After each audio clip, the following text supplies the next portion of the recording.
Hello everyone, welcome back to the Plunder Den.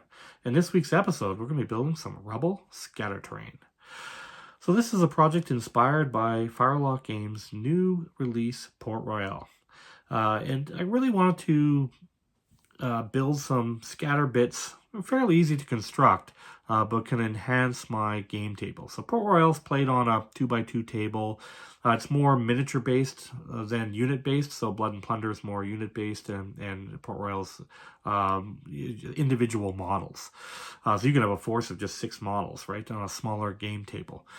And I was fortunate enough to be a part of that project and build their game table that they've used in a lot of the images you've seen of Port Royale. That game table that's in the background, and that was a lot of fun to build. And I did film that whole process, and in the near future here, I'm going to release an episode so you guys can watch my process of how I built that game table. But that game table also inspired me to build other things, and of course the rule set that I've seen for the game. Especially around, events that could happen where a building could collapse and destroy. And that's kind of, and I've seen images of aftermaths of destroyed cities. And there's other things that I wanted to add that to enhance even that game table. And so I came up with the idea of doing Rubble scatter bits. So if the church is destroyed and you have to replace it, there's a replacement Rubble, scatter bit you put on there. You can still play around it, obviously, but it'll take place where the building was. So I came up with this idea. Now, the other good thing about this is that these can be used for a lot of games. They're pretty generic. I could use them for Blood&Valor, which is another World War I skirmish game, or you could use it for Bolt Action, World War II kind of game, or this could be even fantasy. It could be a city that was destroyed by a dragon. Just Rubble bits could be used for all sorts of things. There isn't really anything that identifies what time period it's from, so it can kind of fit into a lot of different games, and that's kind of what I wanted. I always like to use multi-purpose for my terrain, and these are super easy to make. Most of it's made up of just foam that you get from, you unpack a television, you get all that white foam in there, which we don't usually know what to do. We usually just use it for filler or whatever. But if you tear it apart, it looks kind of like rocks, right? So that kind of inspired me to, well, maybe if I add other sticks and bricks and other stuff to it, or some identifying markers like in the church, a bell, stuff like that, it would look more like a pile of rubble. So that was kind of my thought process on this whole project. So let's take a look at it. This is my first piece here. So this is kind of the church destroyed rubble bit here. It's just got something with a cross on it, and a bell. It's on a, would be sitting in the top of a bell tower. So it just like it collapsed down into this pile. So this identifies the church rubble, right? So then I had another idea of doing something that's more like a tavern. So I got a sign here left over from the tavern with a barrel on it. I got a table in here. We got some windows. So just stuff that, you would see on a tavern in this pile. So this was a leftover tavern. This one's just got some random windows on it. Again, some other bits. This could be just somebody's house or a building structure in the city. And then I kind of wanted to make these elongated ones, so they could be down the street level, or you have put them together. They got a trench system for a World War I game. So, or they fit together this way if you want to make a solid piece like that. So I kind of you can do all sorts of things with that. You can lean it up against an existing building that's on the game table. And that's why I kind of made them flat on the one side. So anyways, that's what we're going to be building in today's episode. But before we get down there, I just want to talk a little bit more about the Summer of Plunder that's going on right now. So we're on week 4, and that continues on till August 3rd. Now, what is Summer of Plunder? Well, it's a place for the community to get together, play some games of Blood and Plunder and Oak and Iron, and you submit games on the Blood and Pigment page, and you can be entered in to win prizes, great prizes. I'm one of the sponsors, so I'm going to be building some terrain that we're going to be giving away as a prize. I do it the last 3 ones I've done. I've built terrain as a prize for the Summer of Plunder, which is a lot of fun. And on top of that, at the end of the Summer of Plunder, which is August 3rd, I'll be down in Calgary Calgary, Alberta, Canada, and at Sentry Box. Now, Sentry Box is one of the world's largest game stores, and I'm going to be doing some Blood and Plunder demoing down there. We're going to be doing a narrative play. So if you're interested and you live in that area and you want to check out Blood and Plunder, come down to Sentry Box and check it out.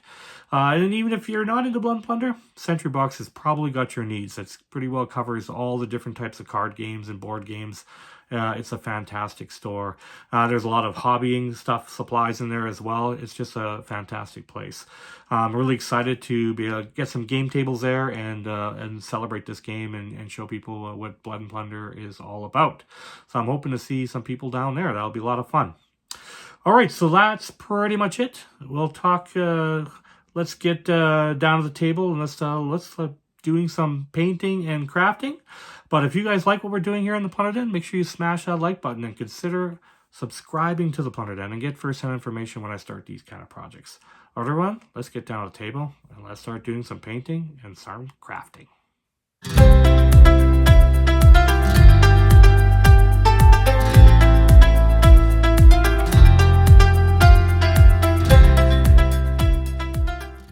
All right, so let's start off by looking at some of the materials I used. I got some dollar store foam board, insulation foam, used for our bricks.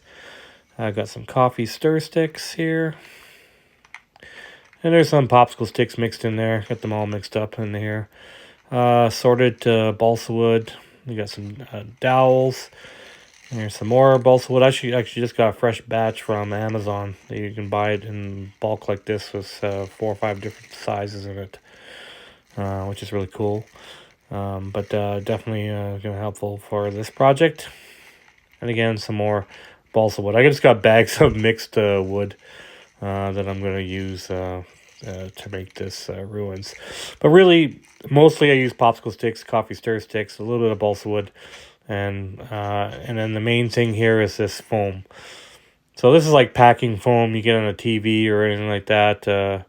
It's really good stuff. It has a bigger bubbles, I would say, inside than some of the tighter weave.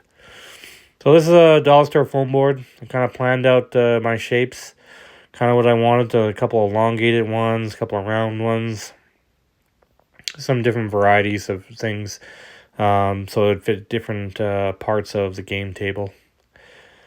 So once I cut them all out, I kind of broke down the foam into chunks. Did a little sanding of the edges of the after I cut them out with the X-Acto knife, and then I kind of just planned out with these chunks. And really, I just took that square foam and just broke it up in midfolds here of foam. And you can see it's got kind of a stone look to the top of it, a bunch of little stones. And then I glued them into a pattern that I was happy with. That I kind of went back and forth. As you can see, I didn't do it just one big piece and pull it off the top. I did chunks and then glue them in different directions. I think you get a more natural look that way, opposed to just peeling off the top. So before we get too far, I'm going to put some black craft paint on the bottom, and that way we'll counter any warping that may have. Once you glued that foam on the top, you might warp the board a little bit, so that's why I added the black craft paint. You can see I did the edges on the top as well, and now we got it, this is nice and straight. So we're going to pull out the woods. I just randomly picked stuff. I picked some, even some hobby square wood there. There's tongue depressors. That's a bell. When I built my church project, I got a whole bunch of bells from Amazon, but they only came in 20 packs, so I got a pile of bells. But that essentially is going to be for the busted up church. And I got some dollar store foam board in there when I add some extra pieces of wall or whatever in there, or bricks. So this is how I cut mine. It's 1/2-inch insulation foam. I cut them into strips like that. Then I use my box cutter and cut them into just small little rectangles. And then I'll cut them again in a few different shapes into either 4 or halves. And then I just stick them in a big bucket here. And we'll get back to them in a minute. But we're going to start working on some of the wood details. So really, I just took, these are coffee stir sticks I just broke by hand. I used my X-Acto knife there to put a little bit of detail into the wood. Some of the stuff, like the bell, I had to use my hot glue gun to glue it together. Otherwise, they wouldn't stick. You can't use white glue on that. But you can see I've just got like planks that I'm making. I made some window shapes. Maybe a few pieces were part of a floor. This is a sign I want to make for the tavern. So you can see it just kind of just gluing pieces together and really what I felt looked natural. I also got some tables here, and we got everything broken up here. Our bells, I kind of made some planks on the top of it so it looked like it was attached to something, a tower. Before I put that black craft paint on, I'm going to glue all this wood and all these details onto these pieces. So I kind of picked them, like I mentioned in the intro. One was kind of a church theme. This is my tavern theme. The other ones are kind of just rubble in the streets, the long, elongated ones, and one's maybe just a house details. 4 minutes, that's usually what I shake all those stones in, and this is what it looks like when it's done. They're all smoothed out and they're ready to be glued on. So kind of how I did this, I kind of glued around the black part of the base around first and kind of filled in that first before I started filling the top. Just because I wanted to kind of build up the sides a little bit before I went on there. And it kind of hides the breaks and the details on the bottom. So it just looks like a pile of stones opposed to, foam glued into each other. So I'm just showing you all the different configurations I have here. I'm pretty happy with all this. So once I was ready to go, I just got my paint. Now I didn't paint it first and then put the wood on because the wood is easier to push through the foam without the paint on it, right? So that's what you got left over. And we're going to spend a little bit more time painting it this time. I had some requests in the chat here if spend a little more time showing you the brush strokes I do. So we're going to start off with a real brown, and this is kind of the priming that I do in a lot of my projects. I like these undertone earth tone colors. So I just got kind of a big brush here, and I just tap the color on, and that's what I'm showing you here on this piece. So I don't want to cover the entire thing. I just want to cover, a good raised areas, but you still want some of those black details in the back. The more layers you add on, the better, it's going to look. I like all the subtle colors every time you add another color over top. So it's just about layers. And every time you put a layer of craft paint over top, you're actually building strengths on the piece too. Every time you put more craft paint over top of each other, it just gets harder and harder, and it gets more strength to the overall piece. You probably see I didn't use any Mod Podge or anything like that. Multi-layered craft paint, multi-surface craft paint, it gets quite hard and will protect the piece here. So that's kind of what I'm doing here. It's just a simple, it takes away another step that you don't, necessarily really need to do. Not for what we're doing here. This craft paint's just good enough. And I'm just trying to make it cost effective. I mean, really, the coffee stir sticks and all the stuff's available at the dollar store. It's really inexpensive, this terrain.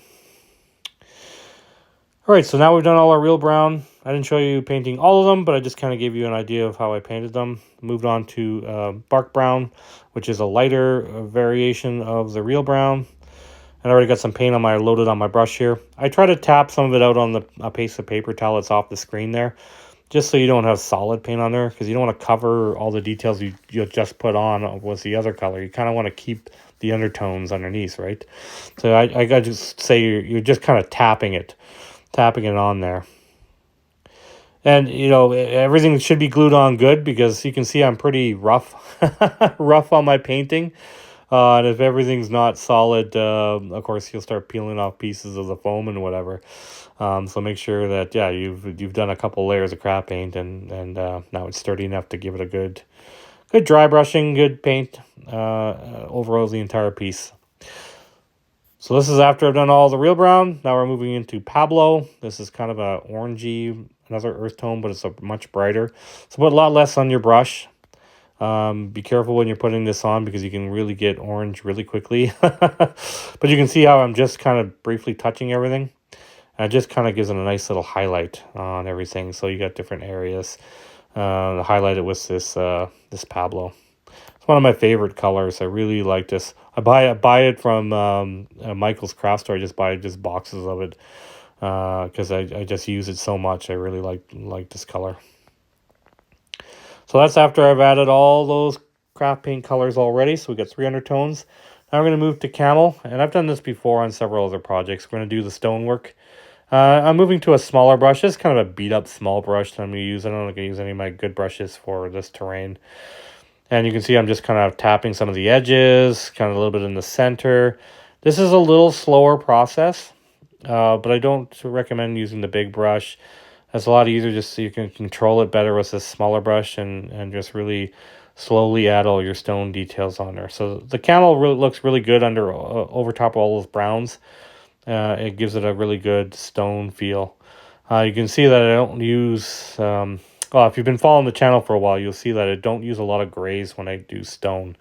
My stonework is usually done with earth tones. And people ask me how I get more of the realistic stone is because I stick in those family of colors and not really just a gray with a light gray over top. But I don't know. I people could choose that, and that's their preference. I prefer to just do it with these earth tones. I just like the way it looks. So you can see you got a nice little stone look to it. It's almost like it's gray, but it's not. To me, it seems more of a natural color for stone. All right, so now we're going to do a combination of real brown and yellow ochre. So these, by the way, these are all full cart paints, craft paints that I use. I prefer full cart over there's a whole bunch of other brands out there, but I really like full cart. It dries nice and hard and protects your piece. So I really want to do the woodwork. So I'm kind of mixed that real brown and that yellow ochre together. And somebody was asking how I get the bright colored wood. Well, this is how I do it. I start with a duller yellow first. So the combination of that real brown and yellow ochre, you can see it kind of like a dull mustard color. It's not really bright. But it's the undertone you want to put first. And we're going to go progressively brighter. Not necessarily lighter, but brighter than we currently are. And I'm going to hit all this wood details all throughout these pieces that I've added. And give it a nice bit of a yellow ochre color. So you can see it's a bit muted. It's not really bright. And these are craft paints, so they're not, most people are afraid to use craft paints because they're a little bit shinier. But there is flat ones and matte colors in craft paint, especially in the folk art line. So then I go back with just yellow ochre on its own. And you can see with over top of that other color it's there, you get a nice bright finish. And this is how you can get, if you're doing planks on a dock or on top of a ship deck, you can get it lightened or worn more in different areas to give it a nice highlight for where the wood is worn a little bit. So I just figured I'd hit all these pieces that are on these scatter bits here. We can always add other colors over top and other washes and speed paints and all that kind of stuff. You can get pretty far with just doing craft paint. And I think in the future I might do an episode where I challenge myself to only stick to craft paints and maybe, do washes and stuff. Try to make my own washes using craft paint and try to just stick to something really low cost and very cost effective. So now these paints are a little more expensive. We're getting into Games Workshop paints and the Army Painter speed paints. So we got the Skeleton Horde, and that one's a Graveyard Gray. So there's a little bit of gray in there, but I use that gray more as like a wash between my bricks than I use actually to cover the bricks themselves. I don't want to add a lot of grays in there, but it's good for between the bricks. So some of the grime and grunge. Same with the Skeleton Horde as well. It'll do the same thing. But I'm showing you how I apply it. People were asking how I applied it. This is kind of how I add the paint. Now you can see the brushes are just ratty brushes. I don't use my good brushes for this stuff. That's for my miniatures. I mostly stick to these. I got a whole set of beat up brushes that I used for painting. So this is after I've added those two colors. Now we're going to go into Sand Golem, and we got hardened leather, and dark wood. These are 3 really good speed paints for coloring wood. Mummy Robe is good for lightening things up, and Necromancer Cloak is another gray. I actually like to add a little bit of gray to the wood, more so than the stone. I guess older wood does turn gray over time. So I'm going to have kind of some grays in there and some of these dark woods. And as you can see, that sand golem, it really brightens up that that yellow as well. So I'm putting over top of it. And I've done episodes where I've just covered applying speed paints on here. Now, of course, you don't have to go to this level. We could have just left it where it was at the end of the craft paint and not proceeded further. But I just want to continue to add more details, more washes. So yeah, it seems kind of tedious. We're just going through all these different wood planks, and we're going to add some colors to them. But at the end of the day, it's the end result. All these little details really make a difference in your finished product. So I'm just going to hit all the wood pieces on here. Now, I even hit up a few stones, too. You can see I've hit maybe there's a few yellow stones in there, or maybe there's something leaking into one of them. So I did incorporate a few spots. Just a few spots, though. Don't get too crazy with it. So let's take a look at what we have so far. This is after adding, all those different wood colors and that bright yellow. And now we're moving into Mummy Robe and some grays. And really, I'm going to hit some of the stones. I'm going to hit this frame. I was thinking maybe it had a little bit of white paint on it. Just to kind of break it up a little bit different than the rest of the window frames. So I decided to add a little bit of this Mummy Robe in here. And I just wanted to show you how I added it on there. You can see I'm still using my beat up brushes. And I'm just kind of barely touching everything just to leave a little bit of white. I edge highlighted some of the other planks and some of the edges of some of the other wood. I know stones sometimes and wood get little white specks and stuff on them as they get aged, so I wanted to capture that, and so it's like I said, slow, tedious work, but you definitely get a lot more detail in your piece here, and it looks more realistic. So we're just gonna hit all of them with that same technique. So then I moved on to my metallics. I want to get that bell and the cross painted on that church piece. And really, those are the only metallics I have on here. So I got some huge miniature iron. This is a weapons bronze from Army Painter. We got gunmetal from Army Painter, and I got some citadel there as the Agraxer shader. So I'm going to put down the dark iron first, highlight it with the gunmetal, and also added some of the bronze in there as well. And then at the very end, when it's somewhat dried, then I use the Agraxer shader over top to let's give it a bit of a grungy feel. So again, using that same brush and just continuing to just lightly put it on. You can see I got kind of the camera's going kind of crazy here. But I just wanted to show you how I applied that on there as well.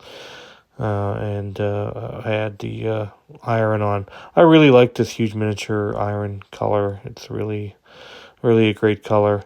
I like it for hinges and stuff like that, and door handles, but I like to highlight it a little bit with the gunmetal as well.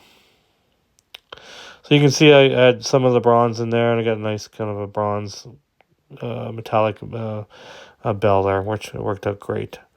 So that's all completed, and the last step really is to add some like plant life to it. So the malignant green wash, a commando green, and then I even got another bright yellow here. This Zealand yellow, and it's just to even brighten it up even more, some of these planks, and really make them pop on the rubble. And then at the very end, I went back with some more Mummy Robe and hit some more of the stones, using that same brush and the same technique I was doing before, just to add a little bit of color. All right, so let's check out the battlefields. This is my Port Royale table, and I'm really excited to get my Kickstarter and complete it. And I think these Rubble pieces will come in real handy. So you can see what they look like all completed. All that time spending on the paint really, I think, made a huge difference on the overall piece. It looks really great, those pieces. But I also want to show you what it looks like on Blood and Valor table. So that's the Port Royale, but these pieces could be used for all sorts of things. So I wanted to set up a Blood and Valor table too, and kind of a trench system, and have these this Rubble running down the one side of it, and trench system on the other side. So let's take a closer look at our Rubble. And you see that one, the straight backs back to back looks really good. I really liked how these came out, and I can think get a lot of use from as for bolt action too. Definitely these would come in handy for that as well. All right, so that's pretty much a wrap on this project. I hope you guys enjoyed it. Thank you so much for watching, and I will see you in the next one.